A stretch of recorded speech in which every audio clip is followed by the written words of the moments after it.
Bonjour. Ne te trompe pas.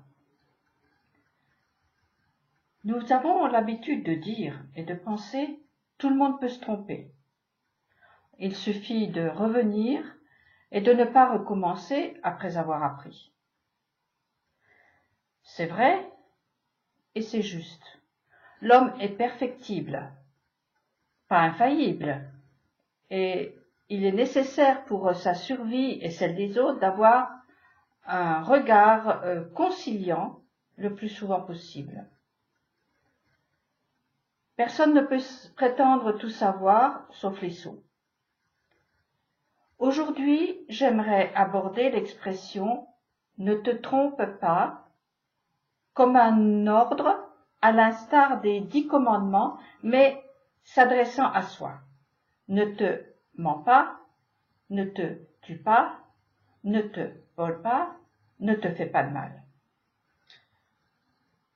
Chacun a été trompé, a été abusé à un moment ou à un autre, et chacun a certainement trompé, peut-être trahi, au moins une fois dans sa vie. Les blessures que cela a générées ont laissé des cicatrices indélébiles. Ici, le conseil est « ne te trompe pas, toi, ne t'abuse pas, toi, ne te trahis pas, ne te vole pas, ne te tue pas. » Comment peut-on se tromper soi? En refusant d'apprendre la vérité, en refusant de voir qu'on se ment à soi-même. Oui, chacun peut se tromper s'il ne sait pas, mais il est de notre responsabilité de nous informer, nous instruire et ainsi apprendre de nos erreurs, en nous documentant sur la bonne manière à suivre. Celui ou celle qui refuse, persiste, voire même sait qu'il se trompe et ne change pas, alors il se ment, il se vole et se tue. Il est son propre ennemi et croyez-moi, c'est le plus cruel.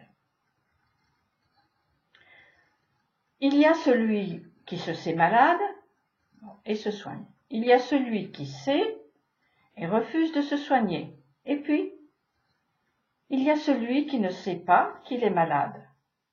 Et donc, il ne cherche pas. Et ainsi refuse de se soigner. Celui-là, il est dangereux pour lui-même et quelquefois pour les autres. La question est, de quelle catégorie je fais partie? Si vous avez été victime de tromperie ou trahi par quelqu'un de confiance, vous savez combien c'est douloureux. Et je pense que la cicatrice fait toujours mal, même si les relations se sont aplanies. La méfiance est de mise. Alors, ne te fais pas, à toi, ce que tu n'aimes pas ce que les autres te fassent. Ne te trompe pas en refusant de connaître la vérité. Soigne-toi. La vérité, certes relative, te fera penser différemment, voir différemment, et ainsi t'amènera à parler et agir différemment.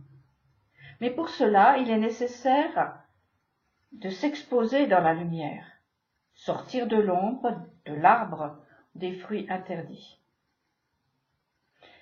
et enlever la feuille de vigne qui suggère plus qu'elle ne cache.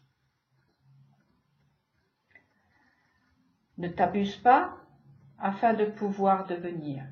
Ne te fais pas de mal en t'enfermant dans tes erreurs.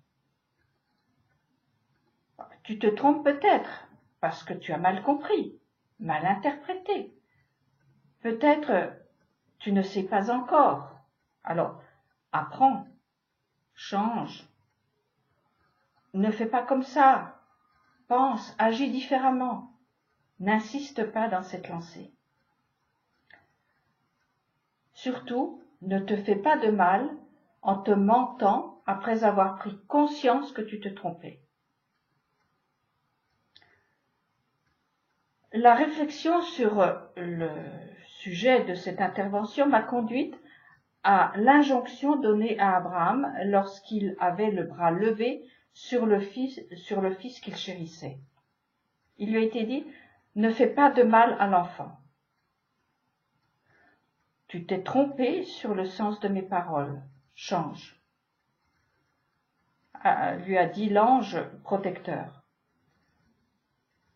En effet, l'Éternel avait dit « Fais monter ton fils », ce qui ne veut pas dire « Offre-le en sacrifice », comme le faisaient les idolâtres de l'époque. Les mots de l'ange s'adressent à chacun d'entre nous. Ne fais pas de mal à l'enfant. Ne te fais pas de mal. Pour moi, les personnages qui font le corps de l'histoire biblique sont différentes facettes de ce que nous sommes. Ils sont les modèles de ce que chaque fils d'Adam peut ou pourra vivre. En fait, ces personnages racontent notre propre histoire, ma propre histoire. Abraham se trompait, comme cela peut arriver. L'ange arrête son bras en nous disant, ne fais pas de mal à l'enfant que tu es. Même avancé en âge, chacun reste un enfant qui se trompe souvent et peut apprendre de ses échecs. Ne le trompe pas en lui faisant croire des trucs de vieux, en lui faisant croire qu'il est parfait. Ne le laisse pas dans l'illusion qu'il est le génie du siècle. C'est rien de moins que de le tuer. Le serpent est le premier qui a trompé Ève en lui faisant croire qu'elle était capable de distinguer le bien du mal. Baliverne, qui a tué l'unité du couple. Ne te trompe pas, ne sacrifie pas l'enfant en devenir que tu es, en le trompant par les fruits de l'arbre de la connaissance du bien et du mal. Viens simplement, tel que tu es, sous le regard de ton Créateur. Son regard est bienveillant, il n'y a pas de duplicité en lui. Lui sait que nous sommes un peu de poussière et en tient compte. Ne reste pas seul avec ta culpabilité. Ne crois pas que tu te sauveras toi-même sans la lumière de son regard. Ne te trompe pas en prétendant que ce qui est noir devient blanc, simplement parce que tu le dis. Inverser l'ordre du jour et de la nuit, l'ordre des saisons et celui de la nature en général, c'est mentir et la réalité te rattrapera. Il me semble que le personnage biblique qui a dénoncé l'écran de fumée derrière lequel nous essayons de noyer notre réalité, c'est Salomon.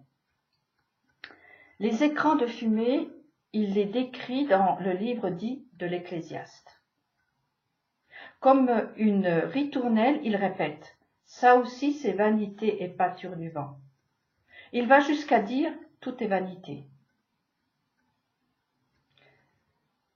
Il est bien pessimiste, ce roi qui a reçu la sagesse de gouverner en réponse à sa prière. Et puis, c'est facile à dire quand on a tout eu, tout vécu, profité de toutes les bonnes choses de la vie. Mais dites donc à celui qui n'a pas de quoi nourrir sa famille. L'argent ne fait pas le bonheur, tout est vanité. C'est insupportable pour lui. C'est une consolation bon marché qui, au mieux, le maintiendra, au pire, l'enfoncera dans son état. Ne le trompe pas. Aide-le à sortir. Ne te trompe pas non plus en te faisant croire que tout vient du ciel, que tu es au-dessus de ces basses considérations, tout est vanité. Caïn, le premier fils de Adam et Ève, avait un frère qui a été appelé Abel. Le mot Abel est le même que celui utilisé par Salomon pour dire vanité.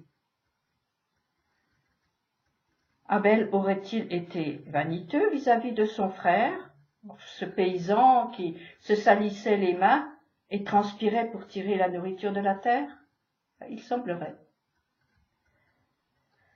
Mais me direz-vous, qu'y a-t-il de commun avec le bilan de Salomon? C'est que Caïn a tué son frère Abel, qui était l'incarnation de vanité. Au lieu de tuer, Caïn aurait dû venir à l'essentiel, changer, admettre qu'il s'était trompé, ou bien qu'il n'était pas allé assez loin avec son sacrifice. Il a choisi de ne pas changer malgré l'injonction. Améliore-toi, sache dominer. Il a tué l'enfant en lui qui avait besoin d'apprendre, de grandir, de devenir homme. Caïn a refusé de s'interroger sur ce qui se cachait derrière vanité. Il est resté de ce côté-ci du voile de tristesse qui recouvrait son visage. Déçu, certainement triste aussi, Salomon, devenu vieux, a vu vanité comme un écran de fumée, non pas à supprimer, mais à dépasser. Derrière cet écran, ce voile, se trouve la source qui fait vivre et exister. Salomon a pris conscience et a accepté le verdict, contrairement à Caïn. Salomon ne s'est plus trompé. Il est sorti du mensonge et a changé pour entrer dans l'essence de la sagesse. N'est-il pas dit, la crainte de Dieu est le début de la sagesse? Passer de l'autre côté du voile ne veut pas du tout dire fuir ce monde comme le suggèrent certaines religions. Au contraire, c'est vivre de plein pied dans ce monde en y introduisant la vérité. Remettre les choses à leur juste place par ordre d'importance. Il s'agit ici de choisir ses priorités. Sa priorité, à savoir pratiquer la justice et faire le bien, comme le demande la Torah d'Israël. Salomon avait acquis la sagesse, ce qui lui a permis de tout vivre, tout voir, et surtout de voir que la route ne s'arrête pas, qu'il y a encore à apprendre, à penser, à réparer, à construire. Il y a l'enfant à garder, qu'il ne faut pas tromper, en lui faisant croire que tout est là, fini. Cela serait vanité des vanités de celui qui se trompe, et ainsi se tue, avant de couper le souffle à ceux qui l'approchent. Je vous laisse avec ces quelques pensées qui donnent à penser. Bonne semaine à tous.